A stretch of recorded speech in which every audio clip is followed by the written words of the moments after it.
Introducing the African Diaspora News Channel app, your gateway to stories that's overlooked by the corporate mainstream media. And we serve as the voice to the global Black community. Again, we got Dr. Candace Matthews. A lot of these documents, looking at.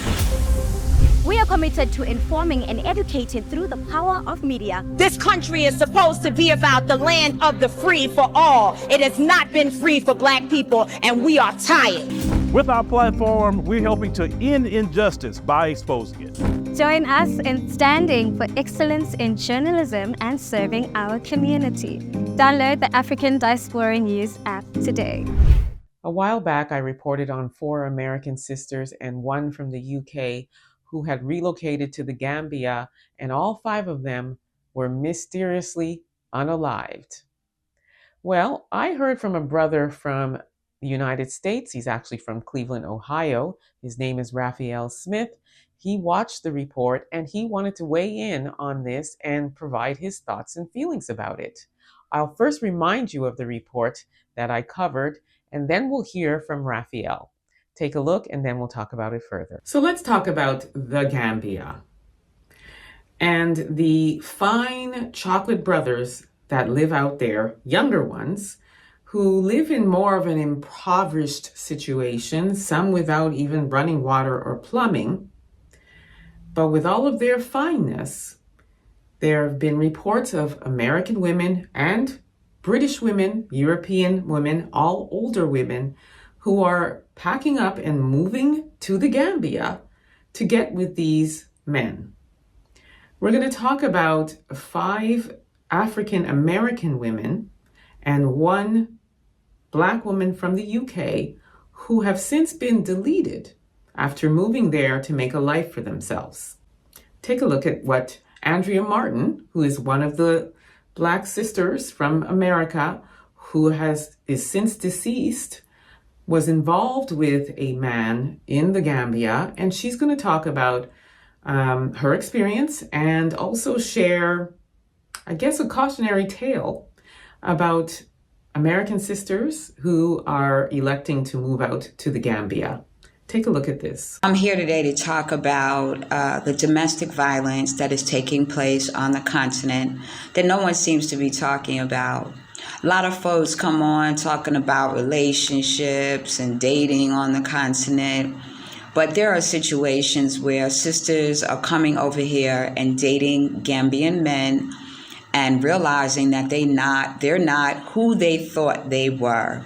Okay, so that representative has left the building. After, I guess, a few days, weeks, they find out that the individual that they're with is possessive, unstable, physically aggressive.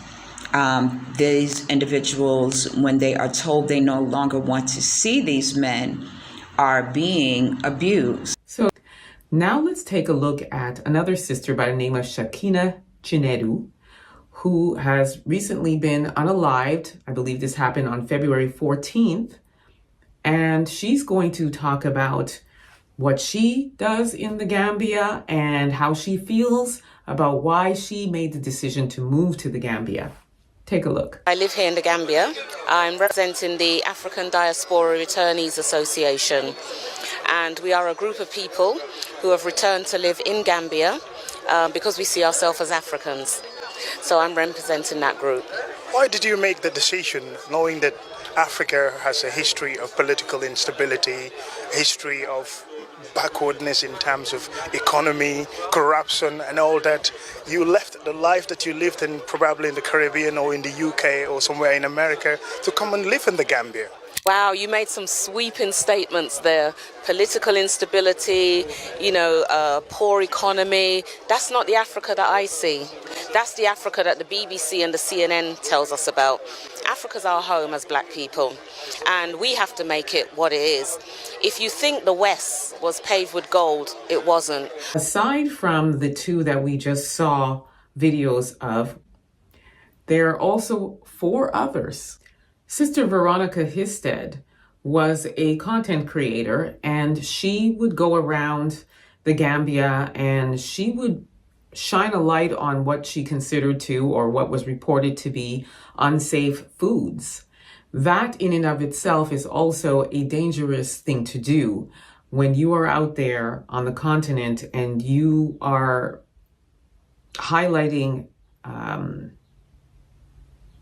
deficiencies. Then you are messing with that area's financial means. So you have to be really careful. She was considered to be an agitator by the people in the Gambia. There was also reports of her home being broken into prior to her also unaliving in very suspicious ways. Sister Mary Gaskin, she actually owned a salon where she was a loctician. She also was involved with a Gambian man. She didn't show up to work one day. Her workers were concerned. They did a wellness check and they found her unalived in her home. Sister Audrey Davis was engaged to marry a Gambian man, and she was going to be married within 2 weeks.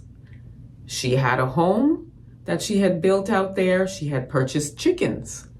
She too ended up unalived under suspicious circumstances. And there is also reports that her fiance is living in her home. Dr. Beverly Allen, another sister who was out there doing great things, building her own home, buying land, also ends up unalived under suspicious. Hello, my name is Raphael. I live in the United States. And after watching the report, I see where some of this is coming from. It also saddens me that you have women losing their lives over this, as well as the fact that you have men and women leaving their countries of origin, trying to find what it is that they believe will make them happy. For starters, I noticed a shift in dating about 15 years ago, where the boss chick persona began to rise.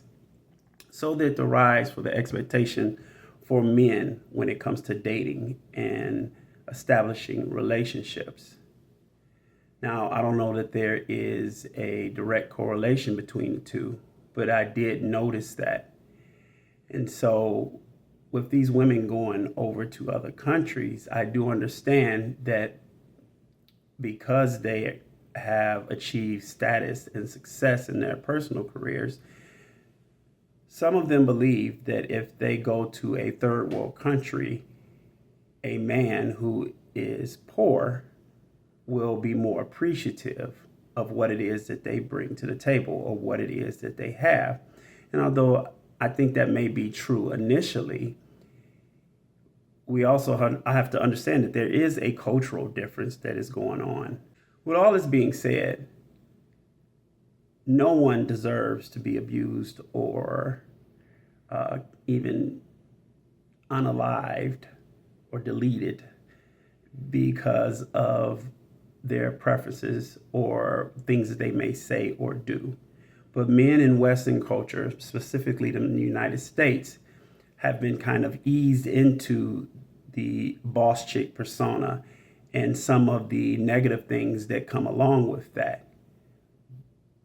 But in the grand scheme of things, Western culture is very small. There's a big world out there that does not adhere to Western culture. So when you go to these other countries, coming with some of the disrespect or some of the things that may be perceived as disrespectful, these other cultures don't take too kindly to it.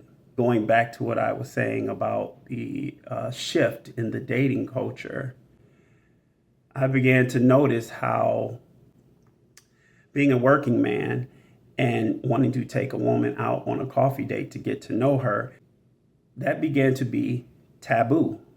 So now you have lists of what women don't consider a good date. You have women who believe that they should be wined and dined and taken out on $200-300 dates just to get to know that person for once. And if you are an average guy, to do this 2, maybe 3 times in a week, you're talking $900, $1,000 just to go out on a date and get to know someone. And if that woman does not find you appealing, then you could spend even more just trying to find someone that you could connect with.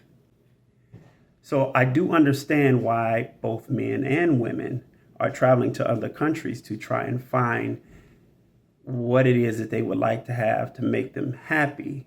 But when you travel to these other countries, you have to understand their cultures just as much as they have to understand yours. So when you go there, you have to go there understanding that it is possible that the way you were brought up, your thought processes, the things that you believe to be normal are not normal in these other countries. And sometimes these individuals would not bat an eyelash to correct what they feel is disrespect. I'm not saying that it's right, but that is just what it is. I also saw how in the report, it was discussed how women were saying that they would take care of this man or they would take this man and things of that nature. And to that, I'm a bit confused, because if you could date or marry a man who was living on a dirt floor in a apartment the size of a living room, why couldn't you do that in this country in which you come from?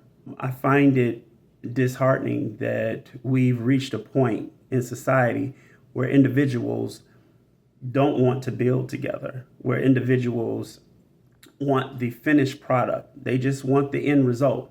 They don't want to go through the struggles or the trials or the build-up process that it takes to get someone to a certain level or a certain status. Also find that one of the biggest issues is that the destruction of the family in general, and in specific the Black family.